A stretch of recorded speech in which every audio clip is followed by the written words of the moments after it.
Pues al trolebús se han subido ya Graciela Cabo, que es psiquiatra en la Clínica de la Merced, y también el que es coordinador de psiquiatría en esta clínica. Se llama Luis Enrique Vidal Palmer. ¿Y por qué vienen, Belén? El motivo es que se está celebrando precisamente en esta clínica de Pollo un seminario divulgativo sobre la violencia. ¿Por qué se organiza? Bueno, pues ellos mismos serán los encargados de explicárnoslo. Buenas noches a los dos. Buenas noches. Buenas noches. Bueno, es verdad que estamos hablando de un problema que viene afectando desde prácticamente siempre y que en los últimos años parece que se está agudizando, pero ¿por qué han decidido hacer este seminario también divulgativo?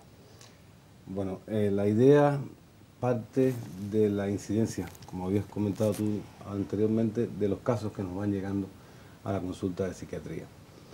A pesar de que en estadísticas realmente el número de casos no se ha incrementado, es decir, a pesar de que quedan escasos 3 meses para que culmine el año, vemos así, hay 9 casos menos que igual periodo del año pasado. Pero realmente lo que nos está preocupando es el aumento de la frecuencia de la violencia psicológica, que es la que no se ve. Esa es la que no sale registrada. Esa es la que no sale en estas estadísticas que estábamos hablando. Y justamente esa inquietud es lo que nos motivó de alguna manera a tratar de informar a la población de manera general de qué está pasando con esta violencia, es decir, a nivel familiar. ¿Cómo podemos definir, Gabriela, qué es eso de la violencia psicológica? Pues la violencia psíquica, también llamada violencia perversa, es un conjunto de actos o de gestos, de palabras, de alusiones, entonaciones, que se dirigen para destruir psíquicamente a la persona, para, digamos, destruir su dignidad, su crédito personal, profesional, la confianza en sí mismo, intentar hacer dudar a la persona de sí misma, que se sienta culpable de lo que ocurre, ¿no? Cuando realmente es el agresor el culpable.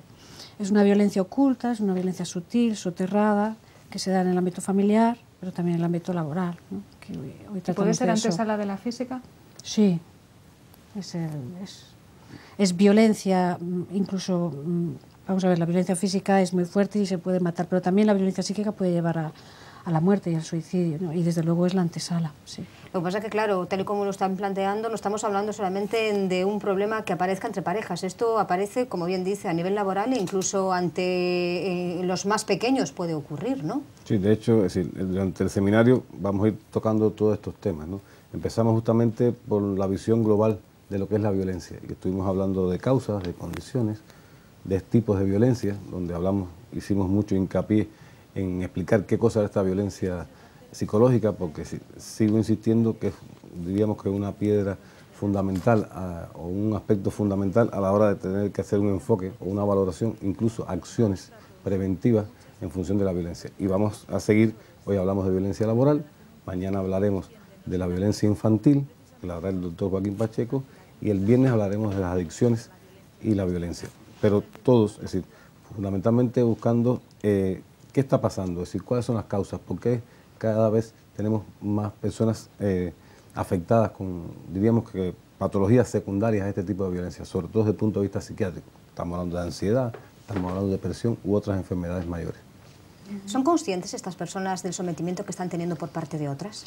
Durante mucho tiempo no, incluso cuando van a la consulta muchas veces no saben lo que está ocurriendo, solo saben que están deprimidas, que se sienten mal, que se sienten confusas, que ocurre algo pero no saben muy bien en qué. Y de hecho muchas vienen culpabilizadas, creen que son ellas las culpables de la situación. Otras veces, sin embargo, pues las personas tienen más fortaleza o están menos heridas o llevan menos tiempo con la agresión y sí son capaces de ver que están deprimidas porque está pasando algo y ellas mismas lo cuentan, pero no siempre es así. A veces una parte muy importante de la psicoterapia es hacer ver a la persona que está ocurriendo algo más, que no es fácil, que tome conciencia y que identifique esas estrategias perversas.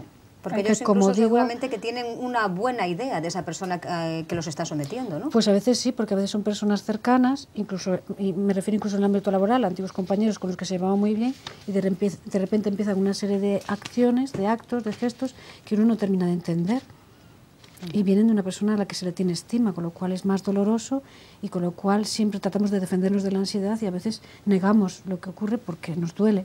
No, esto no puede estar ocurriendo, deben ser cosas mías. Lo que pasa que la violencia, y hablamos de violencia y no de una agresión esporádica, es día a día. Cuando esto se repite y se repite y se repite y se repite, es que te hace pensar, ¿no? O te deprime y ya no ves nada y ya te ha minado la confianza en ti misma, o eres capaz de ver lo que pasa y pides ayuda, ¿no? ¿Hay algún origen, doctor, en este tipo de violencia? Sí, de hecho, de eso también hablamos mucho, insistimos mucho, sobre todo en el día de ayer, que fue el día inicial. Si la violencia no la descubrimos ahora, es decir, no es un problema que nació en estos días, ni en esta década, ni en este siglo. Es un fenómeno histórico, es decir, y está ligado, o sus inicios marcan desde la comunidad primitiva, es decir, de que se establece el patriarcado, de que empezamos a vivir en comunidad. Y específicamente la de género, que yo pienso que es la mayor, o sea, de donde parten después el resto de todas las violencias, pues tiene una causa eminentemente social. Es decir, nacemos niña o niño, y a partir de ahí la sociedad nos da un título, que es el título de género, eres masculino o eres femenino. Y esos estereotipos que nos hacen cumplir socialmente, o que hacemos nosotros cumplir socialmente en el seno de nuestra familia, que de hecho es la célula fundamental de la sociedad, de ahí es donde se crean los principales valores del ser humano, pues están marcados ¿por qué? Por estos estereotipos de masculinos y femeninos, donde que la mujer, sí, evidentemente van en detrimento de la mujer, aunque aún nos duela, y favorecen al hombre. Y esta diferencia de poder, esta diferencia de roles establecidos socialmente y vistos como normales, son los que favorecen este tipo de conductas violentas. Es lo que comentaba anteriormente la doctora, es decir, cómo se llega a este tipo de conductas, que aparentemente parecen normal. Pues la mujer, tú bien en casa, tú atiendes a los niños, tú tenme la ropa lista, tú tráeme el periódico, tú hazme el café, que yo trabajo en la calle y tengo bastante con trabajar en la calle, y sí, cosas así. Y a veces esa conducta que aparentemente puede ser normal en una familia, es decir, que sea funcional, es decir, sin que haya pues un acto de desprecio, si el café no está, o una palabra mal dicha, o en mal tono, es decir, pero de todas formas, independientemente de que no ocurra eso, de todas formas se está violentando, porque es decir, estás cumpliendo un rol que está asignado socialmente, y el salirte de ese rol, o tratar de hacer diferente, o tratar de emanciparte, como está ocurriendo a partir del año 60 con la Declaración de la Mujer, pues crea conflictos, y esos conflictos generalmente pues son las causas de este tipo de manifestaciones ahora que sí salen en las estadísticas, que ya es la violencia propiamente dicha, la violencia física. Pero realmente el día a día nuestro está marcado en casi todas las familias por este tipo de conductas, diríamos, estereotipadas desde el punto de vista social.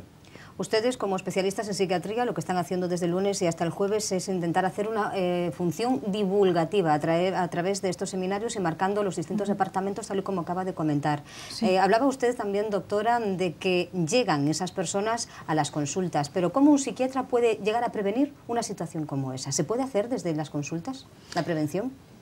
Desde la consulta exactamente no, pero desde, como estamos hablando ahora, desde charlas divulgativas, informativas y educativas, sí. Es decir, la psicoeducación, es decir, mostrarle a las personas en qué consiste esta violencia para que la puedan identificar y que este tipo de agresiones no se mantengan en el tiempo, porque es el tiempo de mantenimiento de la agresión lo que genera la destrucción. No es lo mismo identificarlo en un mes que en años.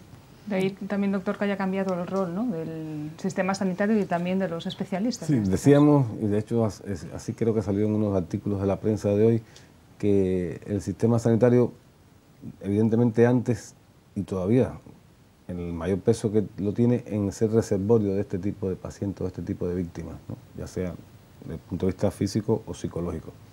Pero cada vez se pide más a sanidad que se volque, que salgamos de los hospitales y nos acerquemos un poco más a la población, porque realmente el médico tiene una función social muy importante desde el punto de vista preventivo. No solo el médico como nosotros, que somos especialistas y trabajamos en un nivel terciario, es decir, en una clínica especializada. Estamos hablando del médico de la atención primaria, el médico de familia, el médico que está en la población, y sobre ese se pide también este tipo de labores, ¿no? Nosotros, un intento muy modesto, después de haber percibido esta situación y de hecho formar parte de la realidad en las noticias de la ciudad, pues decidimos tener esta iniciativa y un poco que fomentar este tipo de charlas. De hecho hemos empezado con medios propios, es decir, en nuestra clínica, en un salón pequeño, pero tratando de ir concienciando a las personas de la situación esta, y después lo iremos reproduciendo en la medida que sea posible, según los escenarios que nos vayan facilitando y las personas que se vayan interesando, las diferentes organizaciones que se puedan sumar a esta labor, y así un poco que ir mejorando la educación y la conciencia social para tratar de lograr la reacción social que necesitamos para quitar este flagelo de nuestra sociedad. Para ir cerrando, hacían también ustedes mención un poco a los orígenes de este problema. Mencionaban las adicciones que se van a tratar el jueves, mañana también el sometimiento entre los más pequeños. Y en este punto habría que decir que entonces a la violencia, a este tipo de sometimiento, no se llega solamente por una causa. Tiene que haber a veces incluso varios factores, ¿no? Sí, es difícil nombrar una única causa. Siempre hay varias razones, tanto a nivel de violencia de género como maltrato infantil. Pero la base de la corrección sigue estando en la familia. Sigue estando en la familia y en la sociedad. En la sociedad, sí, en la familia y en la sociedad. Si hablamos del moving, por ejemplo, del maltrato en el trabajo, sería más una concienciación social, ¿no? Porque el problema es que hay un agresor en el medio de trabajo y una víctima. Ahí no habría tanto una cuestión familiar, sino social, ¿no? Empresarial, multidisciplinar, ¿no? Claro, causas están identificadas a lo largo de... Es decir, hay muchos estudios desde diferentes perspectivas de la violencia y se han visto muchísimas causas sociales, económicas, políticas, jurídicas. Todo el mundo ha buscado patrones que se repiten en los diferentes hechos y ha visto causas de todo este tipo, incluso desde el punto de vista psicopatológico o psiquiátrico. Pero el marcarla en una sola pues es un error conceptual y por supuesto que nos va a impedir tener acciones definitivas en cuanto a la resolución de este problema. Y en cuanto a tener una mentalidad abierta de cuál es la causa, porque puede ser mucho, puede ser dominar, puede ser controlar, puede ser destruir, puede ser la envidia, los celos. Bien.